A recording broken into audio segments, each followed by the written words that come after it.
Understand it, the Battle of Stalingrad was a war of annihilation, and it was really just something that these men and women really. I just want to say that the Soviets that took part in the battle, there was a whole notion around the battle where the Soviets believed that there was no land beyond the Volga. So, if the Germans had captured Stalingrad, the Soviets were under no illusion what was gonna happen to them, because as you guys, so let me explain it to you guys.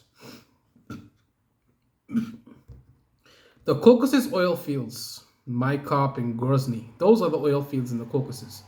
Now Stalingrad is an important industrial base, and also the oil flows through Stalingrad and the Volga. So if the Germans capture Stalingrad, then they've already cut the supplies of the oil to the Caucasus. And also, there's another strategic consideration. Fucking hell. The other strategic consideration is that I almost forgot what I was going to say. The other strategic consideration is that they will also be able to cut the supplies coming through the Persian corridor from the Americans through the Lend-Lease program.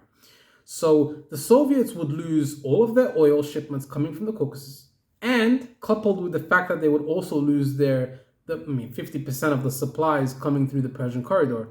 And also they would be receiving supplies through the Murmansk port, but the Nazis are able to interdict those supplies because they are masters of the shores of Norway, because they're occupying Norway.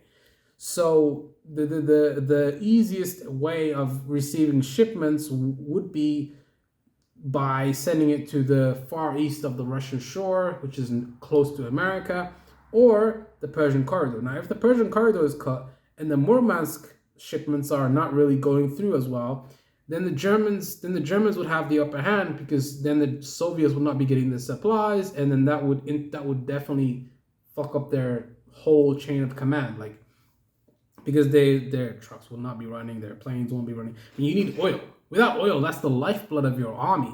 Without oil, you are effectively stranded. You are effectively done. It's over. Without oil, you can't fight. How are you going to fight without oil? Tell me. It's impossible. A war of movement is out of the question. You got to fight with static defenses, and you guys saw how that worked out for the Germans and the Nazis later on in the war. They were getting encircled left, right, and center. Operation Bagration was probably the greatest operation in history, but that's for another video. Now, I don't know if I'm doing it justice to talk about this video in a 10-minute video, trying to talk and break down the whole battle. I would not be doing it justice. So I'm just going to give you guys a quick summary. I mean, honestly, I don't even feel like I'm qualified enough to tackle a subject of this magnitude.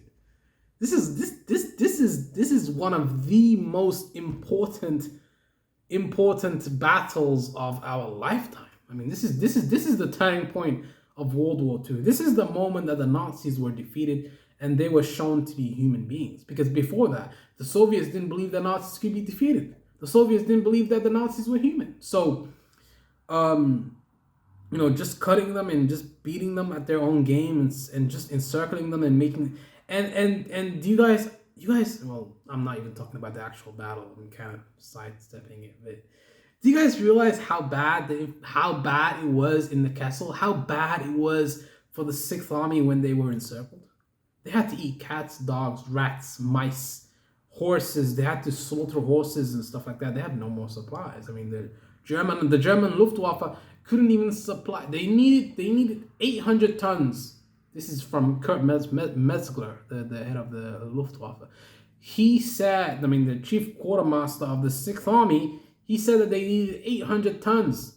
800 tons every day to supply an army of 270,000. That's how many men were in the 6th Army.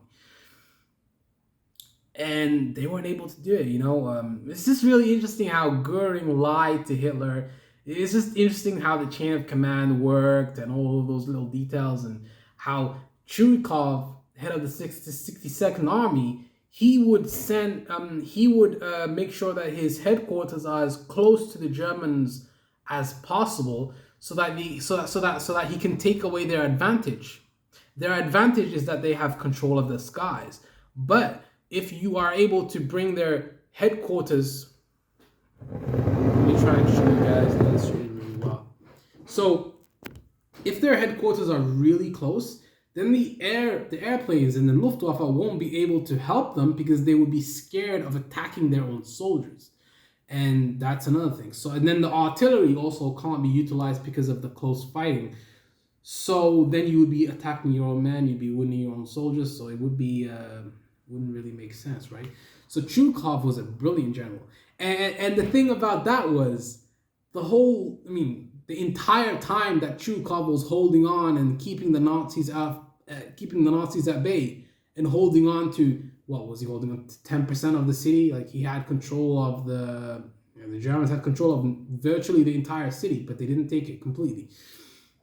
The savage house-to-house fighting, the German pioneers trying to attack them, and then the Russians firing back at the Nazis, and oh my God, it's beautiful. It's a beautiful story, but it's also very, very, very shows the humanity at its lowest. Truly shows humanity at its lowest. And Vasilevsky, Zhukov, Yarmenko, Churikov. Who else? So many different generals. And they put their life on the line too, because if they fuck up the operation, and there's another thing, Yarmenko, he delayed H hour. He delayed it because he felt that the German reserves were being so basically this is how it works. So the southern flank and the northern flank, the northern flank went first to try and encircle the German Sixth Army, and then the pincers would basically meet at Kalach, which is a vital bridge, right? A vital bridge. So they capture Kalach, and then the southern pincer, if it moves in, then they're encircled, like it's over. And Yarmenko, he delayed H hour. He delayed Operation Uranus. And Stavka demanded to know the reason why. He gave a cold, cunning reason and listed all the reasons. Because he felt that the chances of success of the operation, he wanted it to be 100% sure that they would be able to encircle the German army. Because if you start the southern flank too early and you try to do it, then the Germans can send their reserves to try and repel it.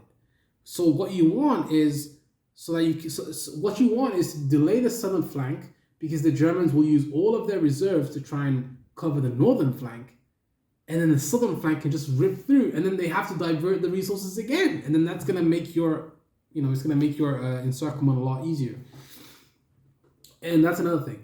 And Operation Lillestrøm was beautiful, very beautiful, because they used the Germans' weakness against them. You see, you attack them where they're weakest. Now the Soviets knew that the Italians long wanted a reason out of the war. The Romanians, they wanted a reason out of the war. The Romanians, the whole goal of the campaign was that they wanted to get their frontier borders back from the Soviet Union, which was the reason why they started the war in the first place. Now, the fact that they're hundreds of miles into Soviet territory, the Romanians didn't want to be there, and the Italians didn't want to be there.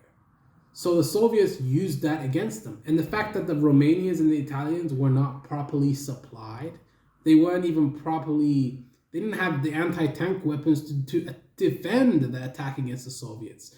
They weren't properly supplied. They weren't properly armed. They didn't have the weapons to attack. So the Soviets broke through the Italian 8th Army easily. They broke through the Romanian armies, cutting the flanks of the 6th Army easily.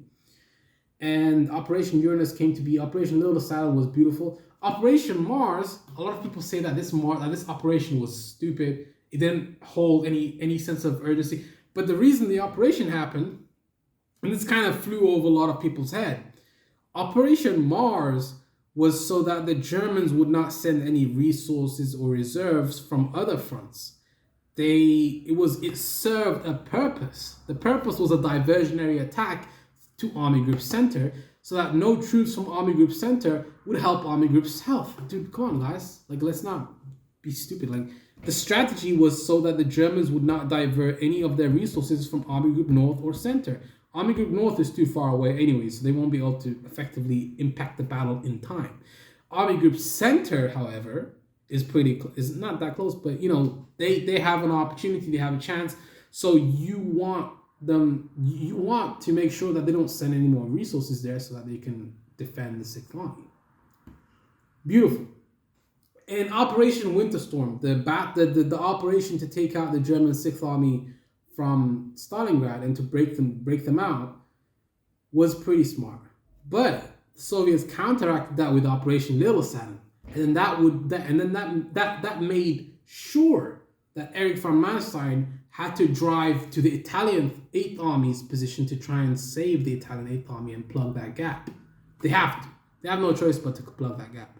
If they leave it alone, then there's an even bigger encirclement that could have happened if they took Rostov-on-Don. If the Soviets were able to drive to Rostov and take Rostov-on-Don, the entire army of Army Group B in the Caucasus would be cut off. The entire army group in the Caucasus will be cut off effectively. And then coupled with the fact that the German Sixth Army is gone, there will be nothing stopping the Soviets from reaching Germany and going to Berlin.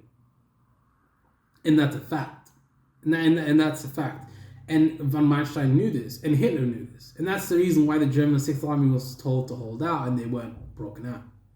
This is all facts, stuff, summaries of the battle, and just really thinking about it. For me to know all of this stuff is kind of crazy. I know you guys probably think, oh, you're crazy. Why do you listen to all of this stuff? But I just truly love history and World War II. I just... I don't love it. I can't love it. It's brutal. It's the most brutal. It's just insane what happened in that time. But it's a very fascinating time to think about and to really analyze. There's so many lessons you can learn from that time in history. There's so many things we can even learn from things that have happened in the past, so we can not repeat them. That's the reason why we learn about the past, so that we don't repeat the past.